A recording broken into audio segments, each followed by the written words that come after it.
Assalamualaikum Beres, selamat datang kembali di Guru Gembul Channel. Tema-tema tentang alam semesta atau antariksa atau jagat raya itu adalah tema-tema yang sangat seksi dan sekaligus juga membingungkan. Sehingga ketika ada orang yang berusaha menjelaskan itu dan penjelasannya meyakinkan, maka orang yang menjelaskannya itu akan nampak seksi dan akan nampak intimidatif jika berhadapan dengan orang-orang yang lain. Pertanyaan-pertanyaan semacam apakah ada ujung alam semesta? Atau pertanyaannya ditambah, kalaupun memang ada ujung alam semesta, bisakah kita menjangkaunya? Dan kemudian pertanyaan yang lain adalah, ya kalau kita sudah bisa menjangkaunya, ada apa di balik ujung alam semesta ini? Nah, pertanyaan-pertanyaan semacam ini adalah pertanyaan-pertanyaan yang membutuhkan banyak sekali pemahaman kita atas teori-teori besar fisika. Dari mulai teori relativitas umum, kemudian mekanika kuantum, sampai kemudian teori string dan sebagainya. Tapi di sini kita akan coba buat sesederhana mungkin penjelasannya. Kita akan buat tema ini menjadi lebih sederhana daripada menjelaskan tentang betapa galaunya seorang siswa SMA yang kekasih hatinya ditik oleh guru PPL yang ganteng dan menjadi idola. Jadi ayo kita mulai.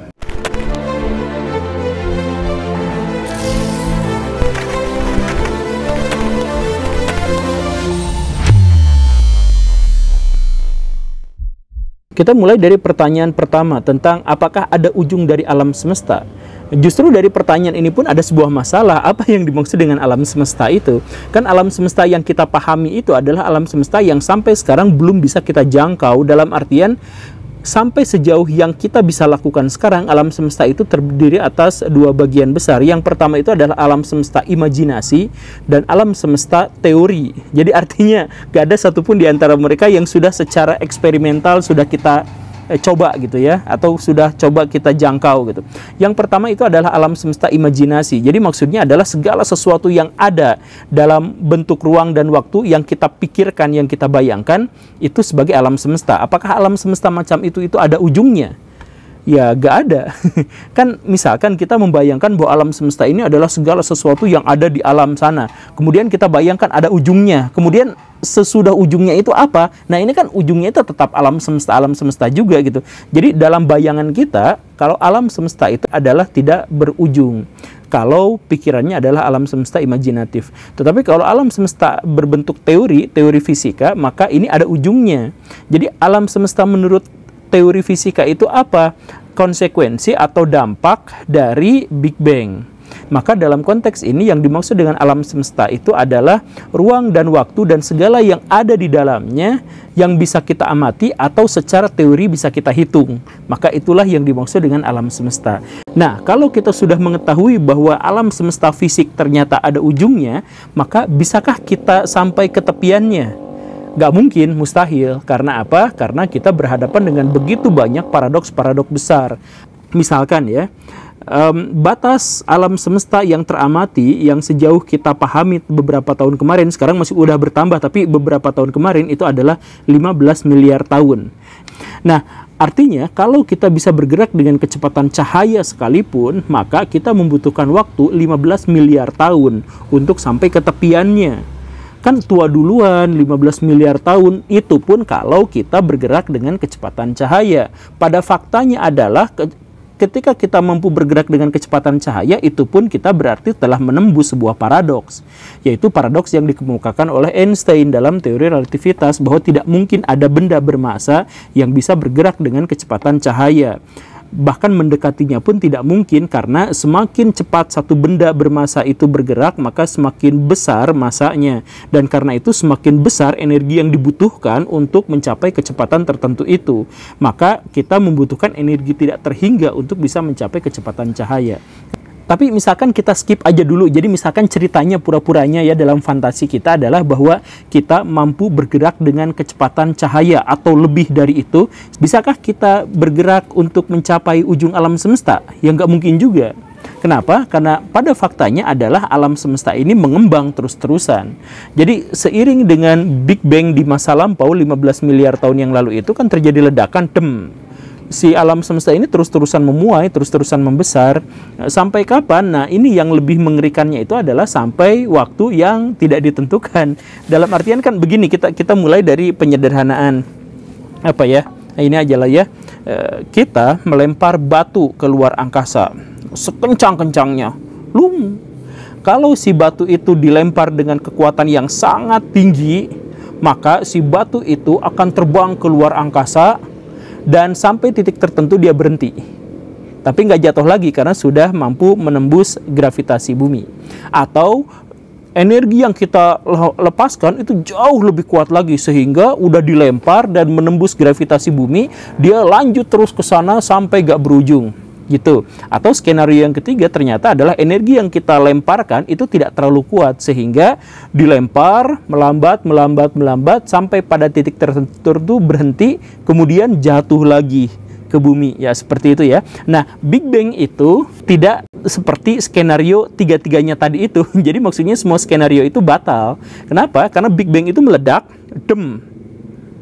boro-boro berhenti atau boro-boro balik lagi, boro-boro juga berkembang. Yang terjadi adalah berkembang tapi makin cepat. Jadi seakan-akan ada dunia di luar sana yang menarik benda-benda itu sehingga proses penyebarannya itu jauh lebih cepat. Nah, di sini bahkan lebih cepat daripada kecepatan cahaya. Jadi misalkan ginilah, bumi dengan bulan itu jaraknya semakin hari semakin menjauh. Tapi tidak terlalu signifikan, maksudnya per tahun itu sekitar 3-4 cm saja per tahun, tapi menjauh. Kenapa? Karena ini adalah dampak dari Big Bang, ledakan, jadi menjauh terus seperti itu tadi.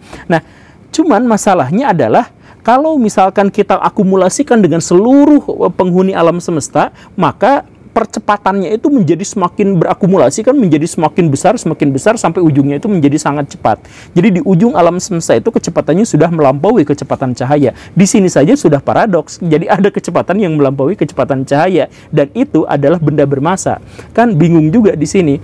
Jadi artinya kalaupun kita bisa bergerak dengan kecepatan cahaya, kemudian kita bisa hibernasi atau melakukan apapun sehingga kita bisa melampaui 13 miliar tahun dalam perjalanan itu, kita nggak akan mencapai ujungnya itu karena alam semesta ini memuai. Nah, kenapa ini bisa memuai dan kenapa memuainya bisa lebih cepat daripada energi dentuman yang awalnya itu? Inilah yang namanya dark energy. Jadi para ilmuwan juga bingung, kan seharusnya kalau dilempar balik lagi atau bertahan atau terbang tapi kecepatannya sama. Nah, ini kecepatannya malah semakin lama semakin naik gitu. Ada energi rahasia itulah yang kemudian disebut sebagai energi gelap di situ. Nah, di situ aja kan udah membingungkan. Tapi nih kita main lagi. Seandainya pun kita berhasil untuk mengatasi semua paradoks itu, mengatasi semua kontradiksi itu, apakah kita bisa mencapai ujung dalam alam semesta dan kemudian beralih keluarnya? Tetap nggak bisa juga.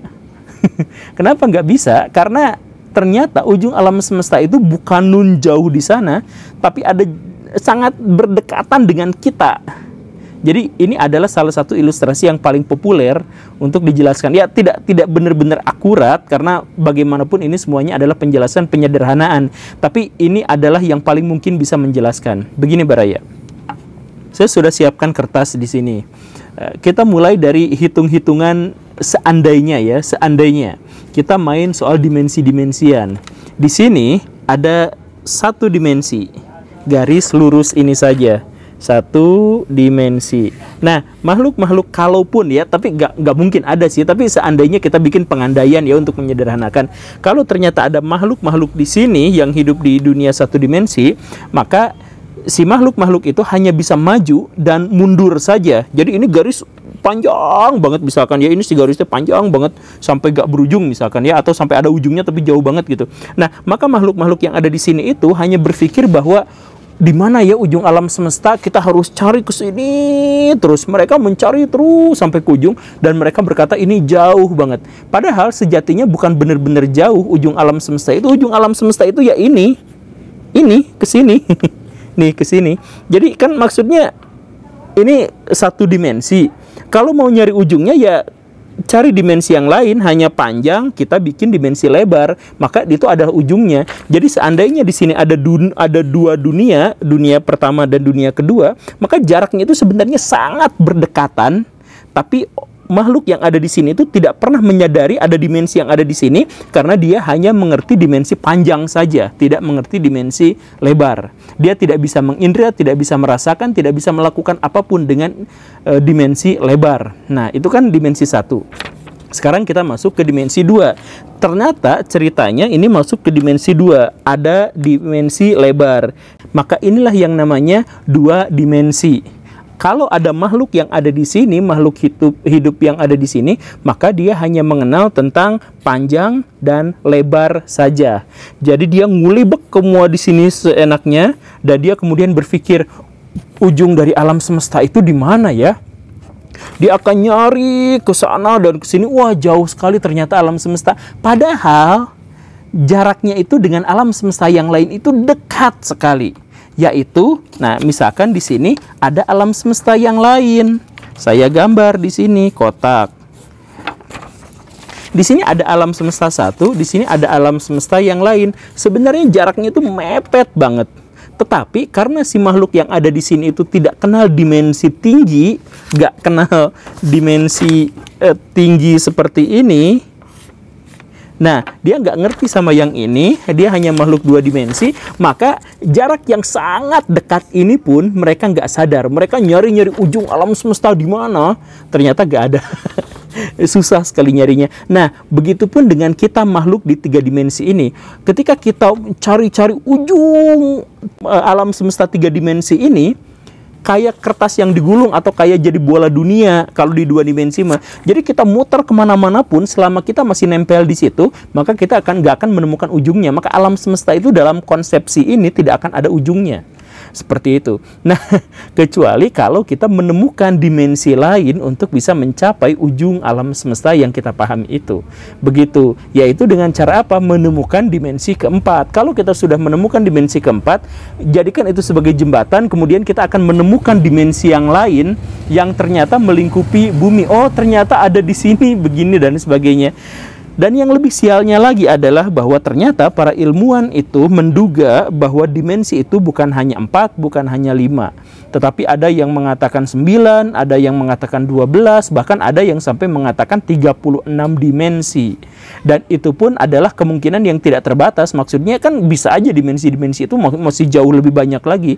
Level dan tingkatannya kan kita juga nggak tahu sampai sejauh itu. Kita hanya makhluk 3 dimensi yang sok merasa cerdas ketika kita mencoba memahami alam semesta. Kan seperti itu. Nah, ceritanya kita memang sudah menembus alam semesta itu dan sampai ke dunia yang lain. Emangnya ada dunia yang lain? Ya ada. Teori string itu memberikan kepada kita keniscayaan bahwa dimensi lain itu atau dunia lain itu memang ada. Apa isinya tidak diketahui, tetapi yang paling mungkin itu adalah dunia paralel. Jadi maksudnya setiap satu individu itu menghasilkan sebuah keputusan, maka dunia itu terpecah. Jadi maksudnya misal ada seekor semut ada di simpang jalan keputusan. Di satu sisi semut-semut penjaga memerintahkan dia untuk kembali ke sarang, tetapi di sisi lain semut itu melihat ada makanan yang enak yang bisa dibawa ke sarang. Dia mengambil keputusan yang mana, apakah A atau B. Nah, sama seperti kucing Schrödinger yang terkenal itu, nah sebenarnya di alam semesta ini dua-duanya terjadi. Baik si semut itu balik lagi ke sarangnya maupun si semut itu mengambil makanannya, itu dua-duanya terjadi, tetapi di dunia yang berbeda. Maksudnya semesta itu langsung pecah di situ. Pecah dalam artian yang penyederhanaan sesederhana mungkin ya. Aslinya nggak seperti itu. Artinya di situ itu ada dua dunia.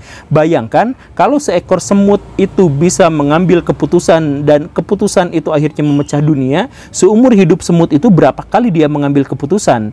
Dan itu hanya seekor semut. Bagaimana dengan bakteri, dengan manusia, dengan dinosaurus, dengan kucing, dengan apa dan sebagainya? Setiap mereka mengambil keputusan, maka alam semesta ini akan terpecah menjadi sangat banyak. Dan jadi maksudnya adalah seandainya kita mampu menembus dimensi keempat itu dan menjadikannya jembatan untuk sampai ke dunia paralel yang lain, maka di situ ada bertriliun-triliun tidak terbatas sebenarnya alam semesta yang mewujud gara-gara keputusan-keputusan dari setiap makhluk hidup yang ada. Tapi saya ingin menjelaskan bahwa seandainya pun kita sudah membayangkan bahwa ternyata ada alam semesta yang tidak terhingga jumlahnya dan sebagainya bla bla bla bla bla, kan kita juga masih harus menjelaskan bahwa itu adalah ada dalam satu dimensi.